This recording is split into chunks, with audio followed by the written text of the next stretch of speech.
أطيع فيكم أحدا أبدا وإن نعم آن الأوان لجهاد السنان. آزاد بول انڈیا میں آپ کا خیر مقدم ہے۔ غزہ میں جاری اسرائیل کی بمباری اور تباہی 6ویں مہینے میں داخل ہو چکی ہے۔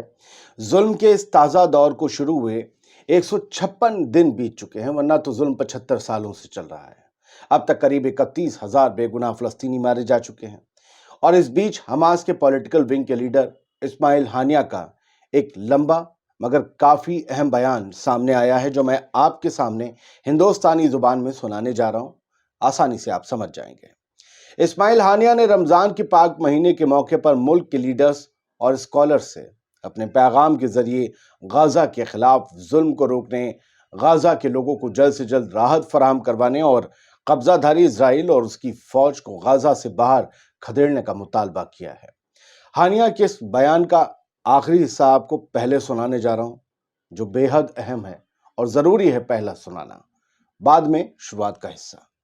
اس کے بعد جو حصہ میں سناؤں گا اسے بھی سنیے گا۔ ان اللہ مع الصابرین، اللہ صبر کرنے والوں کے ساتھ ہے، صبر سے سنیے۔ تو چلیے شروعات کرتے ہیں۔ اپنے پیغام کے آخر میں ہانیہ نے دنیا سے کہا، ہم آپ کو اور سبھی آزاد لوگوں کو یقین دلانا چاہتے ہیں کہ ہمارے لوگ اپنی مٹی سے مضبوطی سے جڑے ہوئے ہیں اور قبضے کو ختم کرنے کے ویلڈ طریقے کی شکل میں ریزسٹنس فورس کے آپشن کو لے کر سبھی لوگ بہت مطمئن ہیں۔ اسی لیے وہ ہر حالات کا سامنا کرنا جاری رکھے ہوئے ہیں۔ یعنی غزہ کے لوگوں کو باہر سے تھوپی گئی کوئی بھی پولیٹیکل پاور نہیں چاہیے۔ وہ اپنی خود مختاری کا ہی اعلان کرتے ہیں اور اپنے آپ سے، اپنے اصولوں کے حساب سے اپنی سرکار چلائیں گے۔ ہانیہ نے اس بیان میں آگے کہا کہ ایسی کوئی بھی پالیسی کبھی کامیاب نہیں ہونے دی جائے گی جس کا مقصد آزاد فلسطین کے مدعے کو ختم کرنا ہے، پھر چاہے اس کے لیے کوئی بھی قیمت اور قربانی کیوں نہ دینی پڑے، آگے بھی بڑھ کر جتنی ہو چکی۔ اور انہوں نے کہا کہ دشمن یہ جان لے اور کان کھول کر سن لے کہ اس کے بربر ظلم کبھی بھی حماس کو اس کی منزل تک پہنچنے سے روک نہیں پائیں گے۔ یہ مقابلہ تب تک چلتا رہے گا جب تک کہ فلسطینیوں کو آزادی حاصل نہیں ہو جاتی اور ایک آزاد فلسطین ملک وجود میں نہیں آ جاتا۔ اس ملک میں کوئی اسرائیلی نہیں ہوگا، وہاں فلسطینیوں کی خود مختاری ہوگی، ہمیں اپنے فیصلے لینے کا پورا حق ہوگا، اور القدس کو یعنی یروشلم کو ہم اپنی راجدھانی، اپنی دارالحکومت بنائیں گے۔ جب تک یہ سب نہیں ہو جاتا تب تک اسرائیل کی ناپاک فوج اور حکمرانوں سے ہمارا مقابلہ جاری رہے گا، یہ جنگ جاری رہے گی۔ اب بیان کا شروع کا حصہ سنیے، آخری حصہ یہاں ختم ہوتا ہے۔ اسماعیل ہانیہ کے اس بیان کو حماس نے جاری کیا ہے۔ حماس کے میڈیا ونگ نے لکھا ہے کہ حماس موومنٹ کے پولیٹیکل بیورو کے چیف فائٹر بردر اسماعیل ہانیہ نے رمضان کے پاک مہینے کے شروع ہونے کے موقع پر ملک کے نیتاؤں، پرتیکوں اور اسکالرز کو ایک پیغام بھیجا، جس میں انہوں نے پولیٹیکل، ڈپلومیٹک اور لیگل لیولز پر اثردار کارروائی کا مطالبہ کیا تاکہ لوگوں کے خلاف، خاص طور سے غزہ میں اسرائیلی اگریشن کو فوراً روکا جا سکے اور الاقصی مسجد کی حفاظت کی جا سکے۔ انہوں نے اس ظالمانہ جنگ کو فوراً اور بنا شرط روکنے کے لیے اسرائیل کا سپورٹ کرنے والے دنیا کے کئی ملکوں پر دباؤ ڈالنے کی ضرورت پر بھی زور دیا۔ ہانیہ نے اپنے پیغام میں کہا کہ ہمارے لوگ اس سال درد اور امیدوں کے بوجھ سے دبے ہوئے ہیں، اور اسی حالات میں وہ ماہ رمضان میں داخل ہونے جا رہے ہیں۔ ہمارے لوگوں کو غزہ میں چھیڑی گئی اس جینوسائیڈل وار کے سب سے خوفناک نرسنہاروں یعنی کہ قتل عاموں کا سامنا کرنا پڑ رہا ہے، جسے دنیا بھر کی international bodies, human rights organizations, media اور انٹرنیشنل کورٹ آف جسٹس نے سیدھے طور پر دیکھا ہے اور درج کیا ہے۔ یہ کہا ہے اسماعیل ہانیہ نے۔ ہانیہ نے اپنے پیغام میں کھانا، راشن، دوا اور رین بسیروں کی ضرورتوں کو پوری کرنے کے لیے غزہ سے لگتی کراسنگز کو فوراً کھولنے کا مطالبہ کیا ہے۔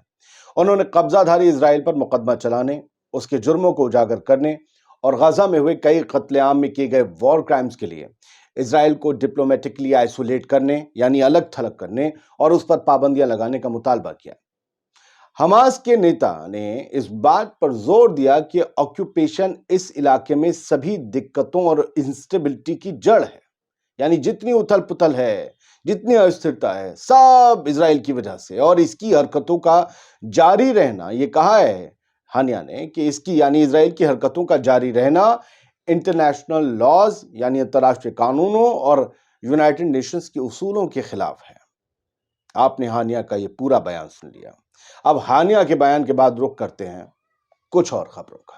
اور یہ 2-3 خبریں ہیں جو میں آپ کو جلد دے دوں. 2 ہی خبر ہیں. پہلے تو آپ نے وہ بیان دیکھ لیا جو انگریزی میں تھا، سپریسڈ وائس نے اسے شائع کیا تھا. میں نے آپ کو اس کا اردو ترجمہ، ہندی ترجمہ سب کر کے سنا دیا. اب ٹائمز آف غزہ نے آج ایک ویڈیو شیئر کیا ہے جسے میں دیکھتا ہوں تو مجھے ترس بھی آتا ہے، پھر میں تھوڑا سا خوش ہو جاتا ہوں. وہ غزہ جسے برباد کر دیا گیا، تباہ کر دیا گیا، ملبے کے ڈھیر میں بدل دیا گیا، جہاں کی نوجوان نسل کو تباہ کر دیا. وہاں رمضان کی تیاریاں چل رہی ہیں، بچے صفائی کر رہے ہیں. میں آپ کو دکھا نہیں سکتا، تھوڑا چہرہ جو ہے بلر کرنا پڑتا ہے، لیکن نوجوان دیواروں کو پینٹ کر رہے ہیں. یہ رمضان کی تیاریاں، رمضان کو خوشامدید کرنے کے لیے تیار ہیں یہ سبھی لوگ. میں ان کو سلام کرتا ہوں کہ ان حالات میں ہم کیا رمضان کو مناتے ہیں. یہ ہے رمضان کا خیر مقدم کرتے ہیں یہ لوگ ہیں. ہندوستان پاکستان میں کیا رمضان منایا جا رہا ہے مجھے نہیں پتا. کس جگہ ایسے وال پینٹنگ ہوتی ہے، ایسے گھروں کو تیار کیا جاتا ہے، پینٹ کیا جاتا ہے، گھروں کو سجایا جاتا ہے. یہ کھنڈروں تک کو سجا رہے ہیں. گھر ہوتے تو نہ جانے کیا کرتے.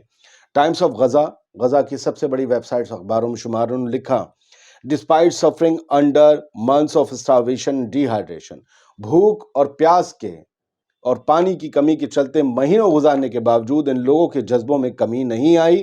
اسرائیلی آکوپیشن نے جتنے بھی ظلم کیے ہوں، نارتھ غزہ میں لوگ بھوک سے تڑپ رہے ہیں، لیکن سارے رمضان کے پاک مہینے کا استقبال کرنے کے لیے تیار ہیں. یہ وہ نارتھ غزہ ہے جہاں 7 لاکھ لوگ ہیں، جہاں اب بھوک سے مرنا بچوں کا شروع ہو گیا ہے. مجھے سمجھ میں نہیں آتا یہ کیا سحری میں کھائیں گے، کیا روزہ رکھیں گے، افطار میں ان کو کیا حاصل ہوگا. میں نے غزہ کی پرانی تصویریں دیکھی، جب یہ سب نہیں چل رہا تھا تب بھی وہاں پر لوگوں کو بہت کم میسر ہوتا تھا. جو غربت میں جیتے تھے انہیں بہت کم چیزیں میسر ہوتی تھیں.